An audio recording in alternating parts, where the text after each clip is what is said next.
What's up, Sassy Gang? I am back again with another reaction. I am going to be doing chills and cravings.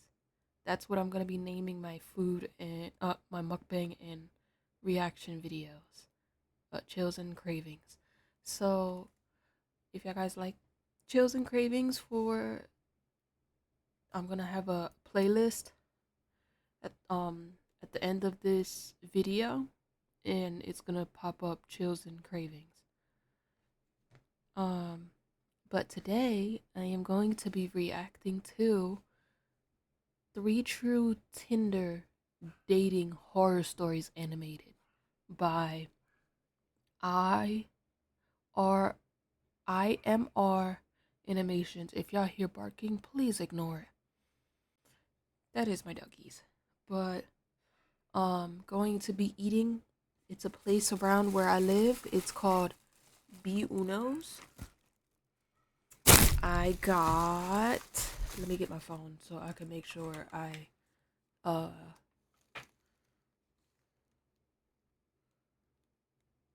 say the order right and say what I actually got.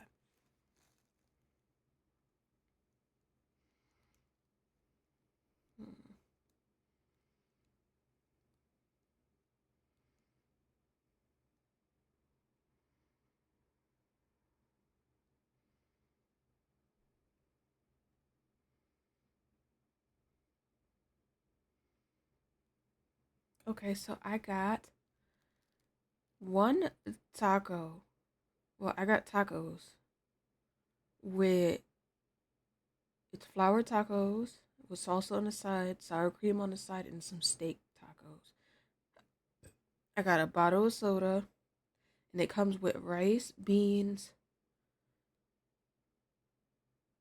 and it comes with soda on the side, ginger ale. So that's what I got. And let's get into the video. Story number 1. I downloaded Tinder on Valentine's Eve to escape what had to be the most depressing weekend of my adult life. I was 45 years old, eating delivery food alone from the container, asleep before 10, and waking up to the same quiet apartment each morning. A voice in my head just decided enough was enough. I hadn't been on a real date in almost 3 years. Ever since my last relationship ended, I'd been telling myself I just needed a little more time. A little time turned into months. That turned into years. My buddy Marcus had been telling me to try the apps for ages, and that Saturday, I finally caved. I matched with Elena 2 days later. Her profile photos were jaw-droppingly stunning. Nearly all of them looked like professional shots of this dark-haired woman in her late 30s.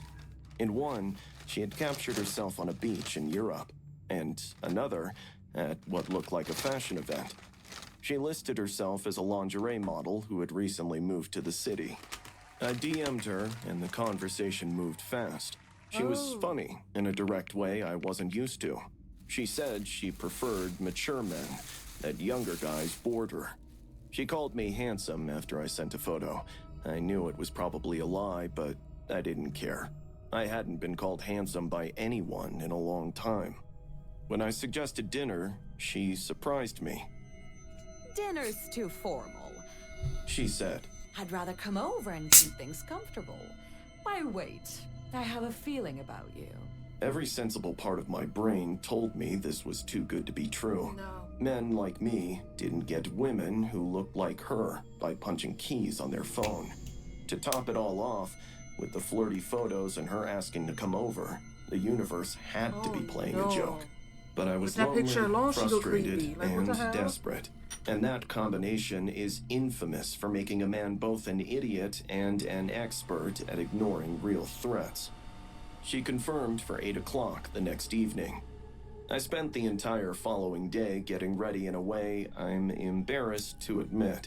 I cleaned the apartment twice, ordered expensive food from a restaurant I've never been to, and even lit candles. I changed my bed sheets in the morning and again in the afternoon because I'd sat on them. By 7:30, I was standing in my kitchen in my best shirt. trying to slow my heartbeat down. The doorbell rang at 8 on the dot. You do not tell a stranger where you live. Show them what your car drives. What you drive. Or where you work at. Anywhere that you are, any private information you do not tell nobody. Unless you really, really trust them. Even that, don't trust them quickly because you don't know if they are trying to get your trust and then hurt you or do you wrong later on. Because I would never do that. Knowing what I know now, I would never do that.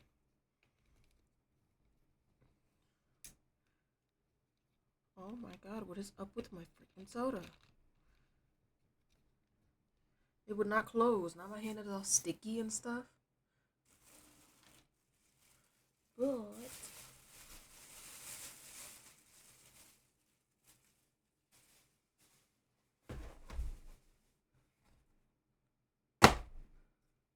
oh, it doesn't come with rice. Oh, okay. Well, I'm fine with that. I got 3 tacos. Well, on the picture, it showed rice, so that's why I thought I was gonna have rice with it. It's okay. But these tacos are nice. They look good. They look better than Taco Bell. See?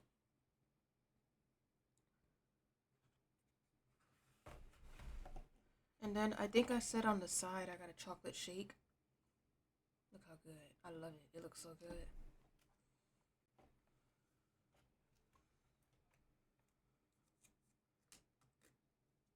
Okay. Ooh, I forgot to play it.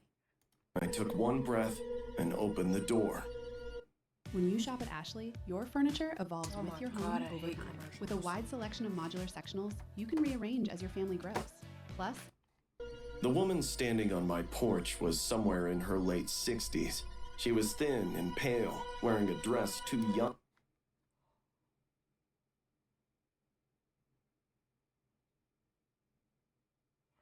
Told you. Do not tell nobody where you live.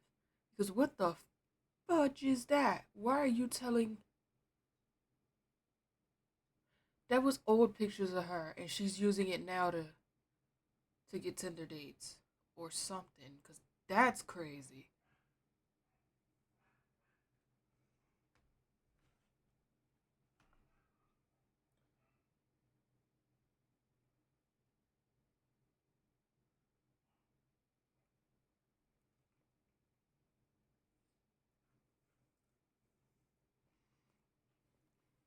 Mm. Mm-hmm.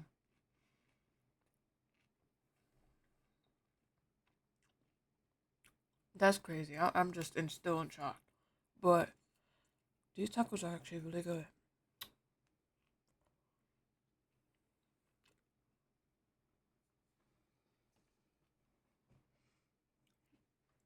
I got hot sauce because I wanted to. I like my taco spicy. I like pouring hot sauce on top.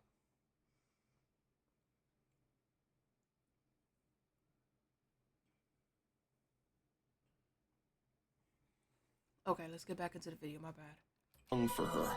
Her hair was dyed dark in a way that didn't even match her skin, and her face was caked in foundation that had settled into every line. Her lipstick had bled past the edges of her lips. She was smiling at me with all her teeth bare. She didn't blink, just kept grinning in a way that made the snacks churn in my stomach. Hi, Cody. This is your Alina. She purred in a fake, soft, melodic, almost girlish voice that made me gag. I don't remember exactly what I said, something about her having the wrong house. She giggled and said, At least let me in once and we'd find out, love. The embarrassment, confusion, and this creeping wrongness all hit me at once, and I told her to leave and shut the door. The silence that followed was deafening and so creepy. I could literally hear my heartbeat before Elena, if that was her real name, went completely bonkers. She started scratching at the door and rattling the doorknob, screaming at me to let her in. When I yelled at her to go away, she laughed. It got louder and more hysterical as she moved. I could track her by it as she left the porch and started circling the house, trying the side windows, then the back door. The laughter never stopped, just kept going in that same breathless, delighted way, like she was having the time of her life. Oh, don't you want me, Cody? This body is all yours, honey. Just let your sugar plum in. She sang from somewhere near the back of the house. Ew. Come on, I came all this way for you. Don't be a prude. I called the police from the kitchen with every light on, my back against the refrigerator, so nothing could come up behind me. She was still circling and laughing while I was on the phone. The dispatcher told me to stay inside, that someone was on the way. The officers arrived in about 8 minutes. The porch was empty. They walked the perimeter and found nothing. One of them looked at the scratch marks on my front door and asked if they'd been there before. I said I didn't know. They filed a report and left. I sat in my kitchen until 3 in the morning with every light on, listening to every... If I was you, buddy, I would not. I would move the freak out. Why would you still be there? Or I would leave. I would tell the police, well, I'm gonna leave and go stay somewhere else. At a friend's house or something. Because that's crazy. Small sound. Her Tinder account was gone by the next morning. I reported it and got an automated response. That was the last I heard of it. I deleted my own account as well. Marcus still asks if I'm back on the apps, and I tell him no and change the subject. I would have. That's why if I ever go on apps like that, I always take a picture. Like if I'm, because sometimes I drive with Lyft. I take Lyft to work and stuff like that. I go ahead and I take a picture of, like, a screenshot the Lyft picture and who's picking me up, what they look like and stuff like that, just in case, you know. Because I don't trust nobody nowadays. And I want to have every information I can have, just in case, you know. But that's crazy. And if I was him, I would have moved the hell out. I would have found somewhere else. I don't care. I thought about it enough times that the details have started to feel unreliable, in the way memories do when you've turned them over too many times. I don't know whether the woman was dangerous or just disturbed, or whether the scratch marks were already there. What I know is that every light in my apartment was on that night, and I still didn't feel safe. And every time I hear laughter outside my window now, even normal laughter, or kids in the street, there's a half second before my brain catches up, where I'm back in that kitchen with my back against the refrigerator. Ooh. That half second is lasting longer than it used to. Story number 2.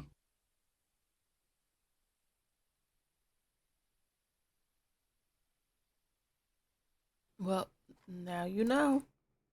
Not to not to tell people where you live. Now let's get back into it. But that was crazy. Wow. I don't even know I what to say. downloaded Tinder 3 months after my divorce was finalized, at 11 p.m. on a Friday, because the apartment felt painfully quiet. It's crazy. I learned to to love being by myself now. Because I'm not getting cheated on. I'm not being gaslighted, treated like crap, all that stuff. Dealing with baby mama drama. I'm not doing that. Because I choose not to.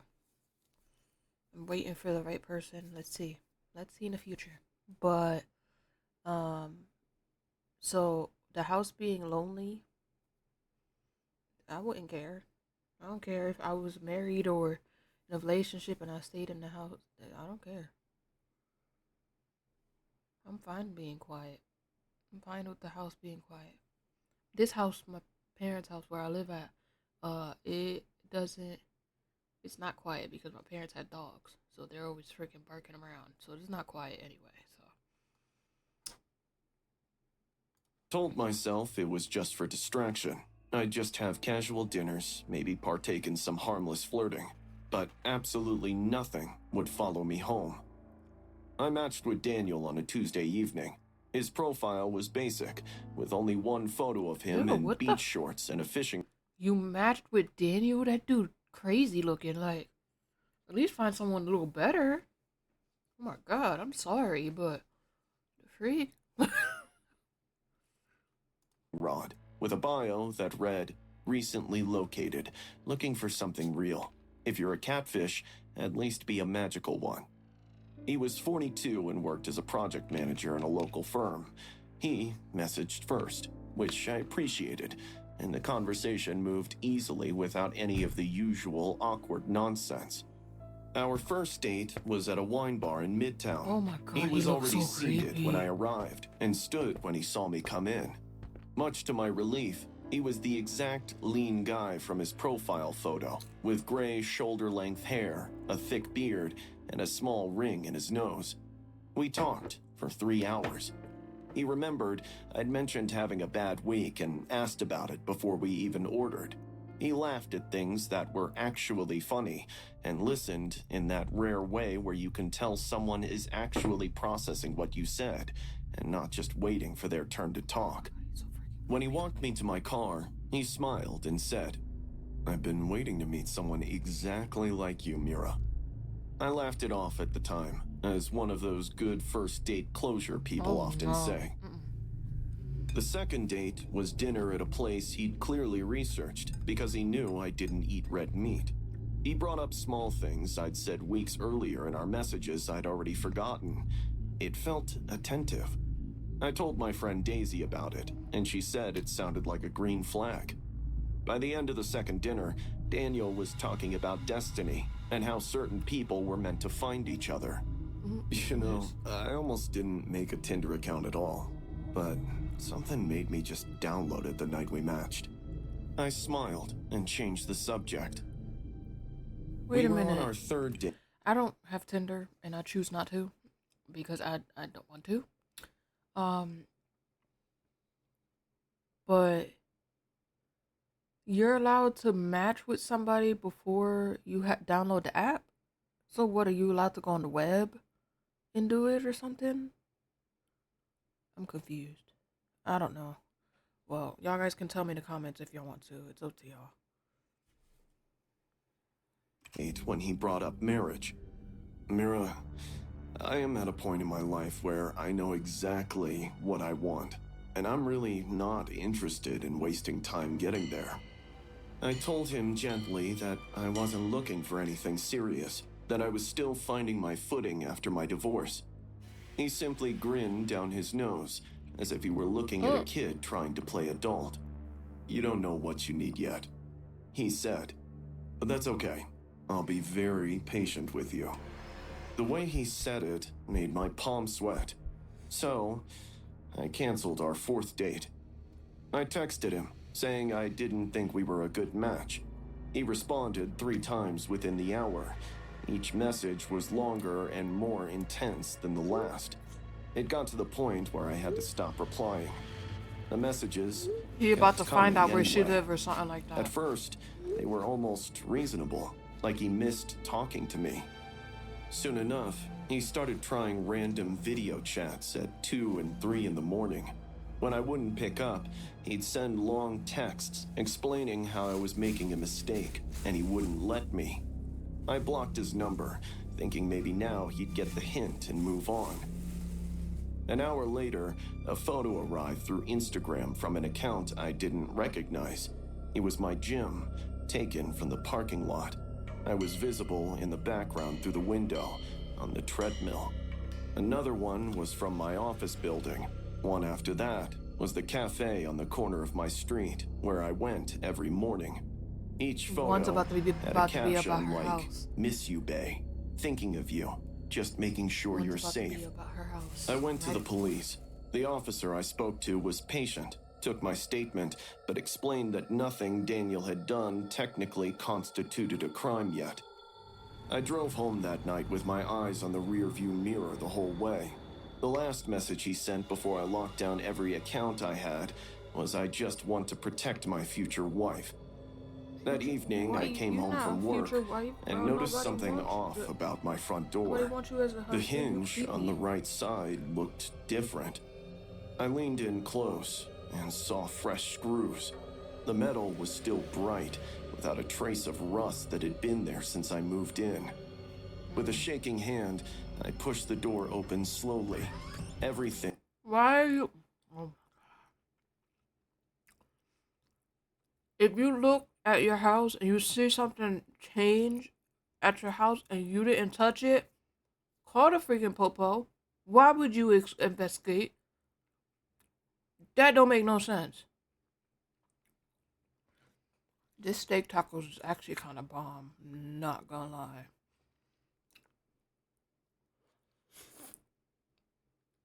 Mm-hmm. I'm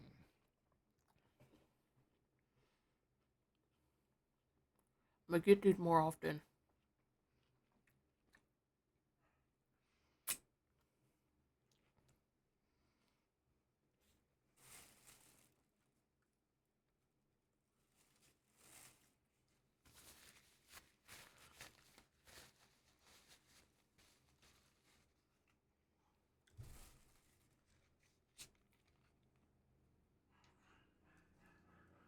In my apartment looked the same, except for my kitchen table, where I ate breakfast every morning.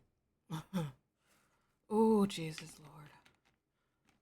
These things creep me out, but I kind of like watching it. But I'm sorry. If somebody walks in, if something's different in my outside my house to the point where my heart drops and I don't know what's going on, I'm not gonna go in there. I'm not. I can't believe she really went in there.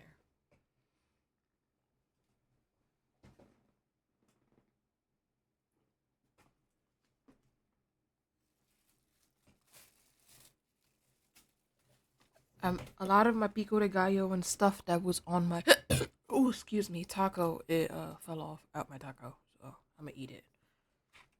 Sat a framed photograph I'd never seen before. I walked toward it, and my stomach dropped. It was a wedding photo. Daniel was in a groom suit. Beside him, my face, cut from somewhere and edited badly, was pasted to a woman in a bridal attire. He had scrawled at the bottom in filthy, jagged handwriting, "Till death do us part." Bro. My throat went dry, and my heartbeat picked up. I gulped as I looked around to check if anyone was with me in there before I put the frame back down and backed out of the apartment. I called the police from my car. They came, took the photo as evidence, and changed my locks. A detective was assigned to the case. Daniel was located 2 days later and brought in for questioning. He told them we were engaged, that I invited him in, and the photo was a gift. I'm 40 now. I got a fresh job and moved cities. I have a security system and a doorbell camera. Daniel was ordered to stay away from me, which he has, as far as I know. I think about the version of him I met on the first date sometimes. The guy who stood up when I walked in, laughed at the right moments, and asked about my bad week.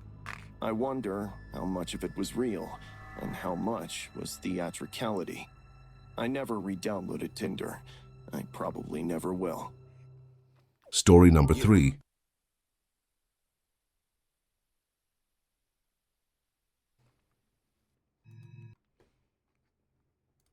But that was crazy. See? She only went on 2 dates with him and he already going crazy. I'm talking about, that's my fiance. No, the heck is not. What? She only went on 2 dates with you, buddy. Like, Yo, screen. When she downloaded Tinder that Saturday. Both of us were hanging out at her kitchen table and had nothing better to do. She thought it would be funny to see what type of guys are out there. We set my age to 21, picked the best photo on my phone, and started swiping like it was a game. Most of the matches were harmless, like college guys who thought I was a real 21-year-old, and a few were obviously too old and too eager. We'd screenshot the strange ones and dump them in the group chat. Vincent was different. His profile was totally aesthetic. Instead of the usual bathroom selfies or snaps with fish, his photos were all yachts and rooftop parties in places that looked stupidly expensive. His bio went on about Swiss boarding schools and traveling for work. He was 32, which honestly should have been our cue to close the app, but somehow it made us intrigued. Vincent texted within minutes of matching. The conversation was smooth, in a way neither of us had experienced before. He wasn't asking for pictures or being crude. He asked what I liked to do, what kind of music I was into, and whether I'd ever been to Europe.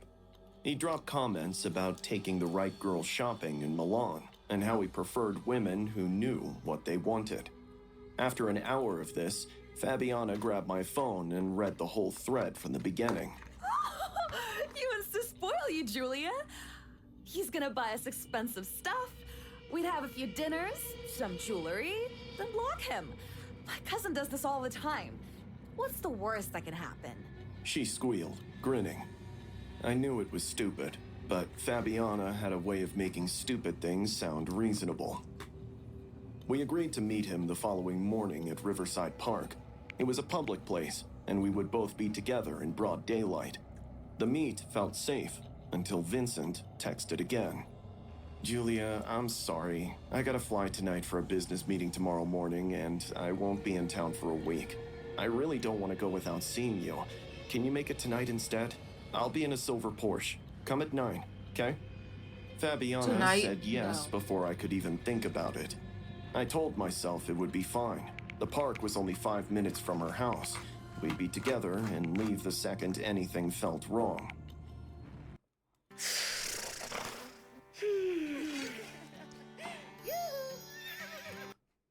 We snuck out at 8:45. The park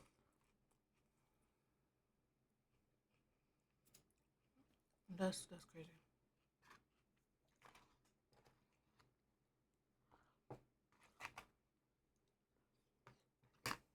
was quiet and dark in the way parks get after the families go home.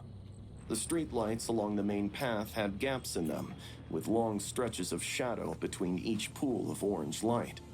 As we neared the entrance, I spotted a black van idling near the gate with its lights off. Fabiana saw it too, and we both slowed down. That's probably his security. Rich people travel with security all the time. Vincent had told us to meet by the large oak tree near the south end of the park. We kept walking. The gravel path crunched under our shoes. The van stayed where it was, and I kept telling myself that this was normal, and we'd probably laugh about this tomorrow over breakfast at her kitchen table. Suddenly, 2 men jumped out of the bushes so fast I didn't even register what was happening, until a hand was clamped over my mouth, and I was being dragged backward. I tried screaming and getting enough air, but the grip was just too tight. Another man had caught Fabiana and was dragging her toward the van, which was waiting with its door already open. I kicked and clawed and twisted my head just enough to sink my teeth into his wrist as hard as I could. He swore, and his grip loosened just enough for me to tear myself free and stumble forward onto the gravel. By then, they'd shoved Fabiana into the van. Fabiana. Our eyes met, No, and I no. shivered at how desperate and scared she looked. The man lunged for me again. "Leave her!" The one by the van barked. "We got one! The boss won't be totally mad!" The man jumped in the van. The doors closed, and they pulled out of the park my God, and I hope they disappeared got down her. the road. Then, it was just me on the ground, with blood in my mouth and gravel in my palms. I was shivering and sobbing when I called 911 from the middle of the path. I couldn't stop shaking long enough to get the address out clearly. The police came, took my statement, and put out a description of the van. But by the time they started looking, it had been 40 minutes since Fabiana had disappeared into the dark. They never found her. The investigation went on for months. Detectives talked to me so many times that I had the questions memorized before they asked them. Vincent's profile was traced to an account created 3 days before we matched, using stolen photos of a real person who had nothing to do with any of it. The van's plates came back to a rental, paid for in cash. Every lead dried up. I'm 24 now. I finished school, got a job, and talk to a therapist every week. Most days, I function like a normal person, but I still sleep with the light on and can't hear a car idling outside at night without my chest going tight. I still think about the way Fabiana's eyes found mine in the though, last second before they took her.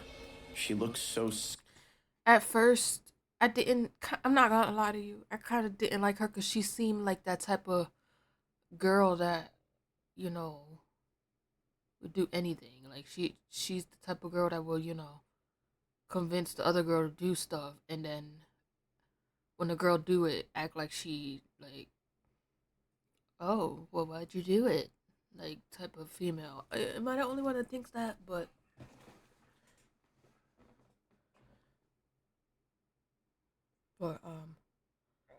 yeah, but I hope they find her. Like,